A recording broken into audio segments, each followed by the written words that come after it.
السلام علیکم میرے عزیز و اقارب، میرے عزیزوں میں ہوں افتخار رفیع، اور میں آپ کو بتاؤں کہ ریس کورس لاہور کا ایک بہت پرانا پارک ہے جہاں جاگنگ ٹریک لاہور میں سب سے پہلے بنا تھا، اور میں وہاں عرصہ 22 سال سے واک کر رہا ہوں۔ میں آپ کو 15 سال پرانی تقریباً ایک بات سناتا ہوں۔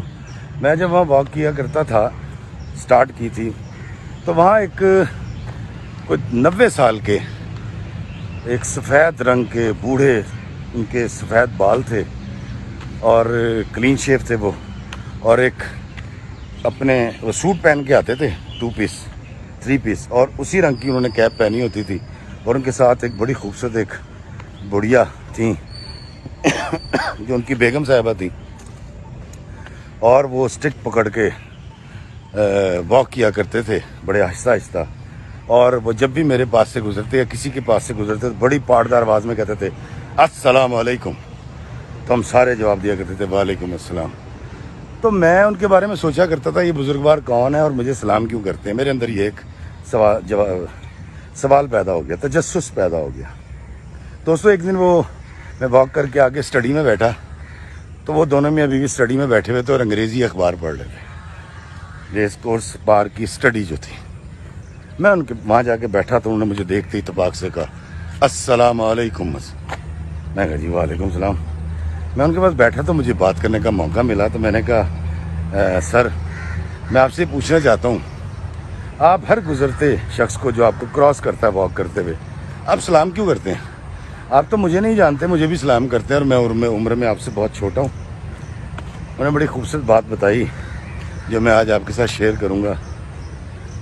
وہ کہتے ہیں کہ میں ایک بڑا ریٹائرڈ فوجی افسر ہوں، اور میں نے 65 کی جنگ بھی لڑی، اور میں نے ساری جنگیں لڑی جو پاکستان میں ہوئیں، اس سے پہلے کی بڑی ایک ہسٹری تھی ان کی۔ اور وہ کہتے ہیں کہ جی میری بڑی عزت تھی اور بڑا احترام تھا، اور آج بھی ہے، لیکن میرے اندر ایک بری عادت یہ تھی کہ میں ابیوز کیا کرتا تھا، مجھے گالی دینے کی عادت تھی۔ تو کہتے ہیں کہ میں نے 70s کے آخر میں جب ڈرائیور کی عموماً تنخواہ جو ہے وہ 700-800 روپے مہینہ ہوتی تھی، کہتے ہیں میں نے ایک ڈرائیور رکھا جس کا نام صابر تھا، وہ ایک گاؤں سے آیا تھا، ایک نوجوان اور بڑا ماہر ڈرائیور تھا۔ تو میں نے اس کو نوکری پہ رکھا اور میں نے اس کی تنخواہ رکھی 1600 روپے مہینہ۔ اچھا، صرف 1600 روپے مہینہ تنخواہ نہیں تھی، بلکہ صابر کو اور اس کی بیوی بچوں کو انیکسی میں انہوں نے رہنے کے لیے جگہ بھی دے دی، اور 2 ٹائم کا کھانا بھی کوٹھی سے ہی جاتا تھا ان کی۔ تو وہ کہتے ہیں کہ جی میں نے صابر کے ساتھ بھی وہی رویہ رکھا جو میں لوگوں کے ساتھ رکھتا تھا۔ صابر میرے پاس کو 5 سال رہا، بڑا اچھا تھا، نظر جھکا کے رہتا تھا، اور مطلب کوئی سیکرٹ آؤٹ نہیں کرتا تھا، کیونکہ سیکریسی بھی ہوتی ہے انسان کی۔ لیکن میں کچھ عرصے سے دیکھ رہا تھا اس کی کچھ نظریں بدلی ہوئی تھیں۔ تو ایک دن ایک بڑا سرکاری تقریب تھی جہاں سے میں بڑی تعریفیں بٹور کے جب گھر واپس لوٹا ہوں، رات کا وقت تھا، دیر ہو چکی تھی، تو اس نے گاڑی جب ریورس کی تو وہ گملے سے ٹکرا گئی اور گملہ ٹوٹ گیا۔ کہتے مجھے بڑا شدید غصہ چڑھا، اور میں نے اس کو غصے کے عالم میں بہت برا بھلا کہا، اور میں نے جو میرا انداز تھا میں نے اس کو ابیوز کیا۔ کہتے صابر نے 2 بار مجھے کہا صاحب جی گالی نہ دیں، خدا دا واسطہ گال نہ کڈو، لیکن میرا غصہ تیش عروج پہ تھا۔ میرا یہ جوانی کا بھی پیک ٹائم تھا، اور میرا یہ کریئر کا بھی پیک ٹائم تھا۔ تو کہتے جی میں نے اس کو برا بھلا کہا، اور اس نے میرے آگے چابی کی۔ انہوں نے کہا صاحب جی آپ دوسرے ڈرائیور کا بندوبست کر لیں، اور میں آپ کے ساتھ کام نہیں کر سکتا۔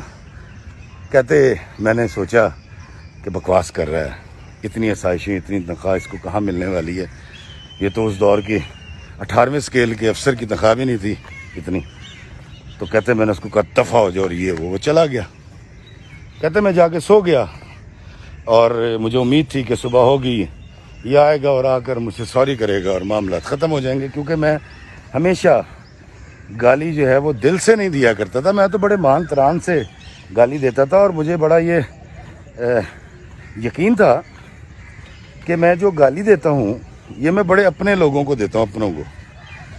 تو کہتی صبح کو جب میں اٹھا اور میں نے کہا جی صابر کو بلاؤ, تو پتہ ہی چلا کہ صابر تو رات کو ہی کسی وقت ریڈی لایا تھا, سامان اس نے اس کے اوپر لادا اور چلا گیا. کہتے میں بڑا حیران تھا یہ کیسے ممکن ہے, اتنی بڑی تنخواہ اتنی آسائشیں چھوڑ کے وہ کیسے جا سکتا ہے. اس کو افسران سے تحفے بھی مل جایا کرتے تھے اور وہ جہاز میں بھی سفر کر لیا کرتا تھا میرے ساتھ کئی بار. کہتے میں نے پتہ کروایا تو مجھے کوئی مہینے بعد پتہ چلا وہ دھرم پورے کے پاس کسی جگہ پر رہتا ہے. کہتے میں اور میری بیگم صاحبہ ہم گاڑیاں بیٹھے وہاں پہنچے. صابر کی بیوی نے اتفاق سے استقبال کیا. تھوڑی دیر بعد صابر بھی آ گیا اور بڑا خوش ہوا اور اس نے ہمیں چارپائی پہ بٹھایا, چائے پلائی. تو میں نے اس سے کہا کہ تو نوکری کیوں چھوڑ کے آ گیا؟ اس نے کہا صاحب جی وہ بس جانے دیں. اس نے کہا نہیں مجھے بتاؤ تم نے نوکری کیوں چھوڑی ہے؟ انہوں نے کہا جی آپ گالی دیتے ہیں جو مجھ سے برداشت نہیں ہوتی. اس نے کہا بے وقوف تو نہیں ہو تم جانتے ہو کہ میں گالی کس کو دیتا ہوں؟ میں ہمیشہ گالی اس کو دیتا ہوں یا برا بلا اس کو کہتا ہوں جس کو میں اپنا سمجھتا ہوں. تو صابر نے کہا کہ باؤ جی اگر آپ اپنوں کو گالیاں دیتے ہیں تو پھر آپ مجھے غیر سمجھیں. مجھے گالی اچھی نہیں لگتی. میرے پاس کچھ نہیں ہے لیکن میرے پاس میری عزت نفس ہے جو میں کسی کے ہاتھوں پامال نہیں کروا سکتا.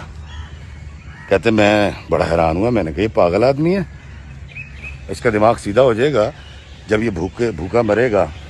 تو میں نے اس سے پوچھا نوکری کیا کرے؟ اس نے کہا باؤ جی کوئی نوکری نہیں ملی ابھی تک, تو ابھی دیکھتے ہیں اللہ جس طرف لے جائے گا وہاں چلے جائیں گے.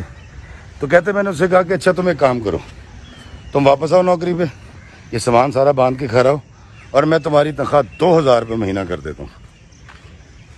اس نے کہا نہیں باؤ جی میں 2000 روپے نہیں چاہیے. آپ مجھ سے یہ وعدہ کر لیں کہ آپ مجھے گالی نہیں دیں گے, ڈانٹیں گے نہیں, تو آپ مجھے نا 800 روپے مہینہ میری تنخواہ کر دیں لیکن مجھے میری عزت لوٹا دیں جو مجھے میرے اللہ نے اور سوسائٹی نے دے رکھی ہے. وہ صاحب کہتے ہیں جی کہ میں نے کہا تم بے وقوف آدمی ہو اور بھوک تمہاری اکڑ نکال دے گی, تمہارا دماغ صحیح ہو جائے گا اور تم آؤ گے. یہ کہہ کر کہتے میں وہاں سے واپس آ گیا. کہتے جب 10-15 دن صابر نہیں لوٹا تو میں نے گاڑی نکالی اور میں وہاں پہنچا تو پتہ چلا کہ صابر تو 5-6 دن پہلے اپنا سامان کسی ٹرک پہ لاد کے نامعلوم منزل کی طرف جا چکا ہے. کہتے اس کے بعد میں نے جب اپنے دائیں بائیں نظر دوڑائی اور میں نے اپنے کچھ سبارڈینیٹ سے اور اپنے ساتھ کام کرنے والے چھوٹے لوگوں سے یا رشتہ داروں سے میں نے جب پوچھا کہ سچ سچ بتانا کہ میں نے صابر کے ساتھ زیادتی کی, تو سب نے کہا ہاں جی بالکل زیادتی کی. اور کچھ لوگوں کا یہ بھی کہنا تھا کہ ہم آپ کو کہتے نہیں ہیں جو صابر کہہ گیا, اور ہمیں بھی آپ کی گالی اور اس طرح بات کرنا اس طرح ڈانٹنا اچھا نہیں لگتا. دوستو وہ بزرگوار ان کی آنکھوں میں گلیر تھی اور وہ کہتے ہیں کہ میں پچھلے 40 سال سے بلکہ 50 سال سے صابر کو ڈھونڈتا پھر رہا ہوں, اور میرے ارد گرد جتنے بھی صابر تھے جو میرے رشتہ داروں کی شکل میں تھے, سبارڈینیٹ تھے, ہمسائے تھے یا راہگیر تھے, میں تمام کی عزت نفس کا بہت خیال کرتا ہوں. اور مجھے یہ بات بڑی اچھی طرح سمجھ آ گئی ہے کہ انسان کو عزت چاہیے, احترام چاہیے, توقیر چاہیے. تو بیٹا اس لیے میں جب بھی تمہارے پاس سے گزرتا ہوں تو میں تمہیں سلام کر کے جاتا ہوں, اور اگر تمہیں کہیں صابر ملے تو تم اس سے کہنا کہ جو میں اس وقت نہیں کہہ سکا اب کہتا ہوں, میں تم سے معافی کا خواستگار ہوں. وہ بزرگ چلے گئے دوستوں, ان کو تو ان کا صابر نہ مل پایا, لیکن مجھے یہ بڑا احساس ہوا اور میں نے کھوجنا شروع کیا کہ میرے ارد گرد کتنے صابر موجود ہیں جن کی عزت نفس میں پامال کرتا ہوں, اور یہ کہہ کر کہ یار میں تو گال انہوں کٹنا وا جنہوں میں اپنا سمجھنا وا, تو افتخار فی تو غیر سمجھ لے گال نہ کٹ. تو اللہ تعالیٰ مجھے اپنے گرد گرد کے صابروں کی عزت, توقیر اور تکریم کرنے کی توفیق عطا فرمائے, کیونکہ آقا دو جہاں سرکار مدینہ کا فرمان ہے کہ انسان کا دل دکھانا سب سے بڑا گناہ ہے. اللہ ہمیں آسانیاں عطا فرمائے اور آسانیاں تقسیم کرنے کا شرف عطا فرمائے. آمین. السلام علیکم ورحمۃ اللہ وبرکاتہ.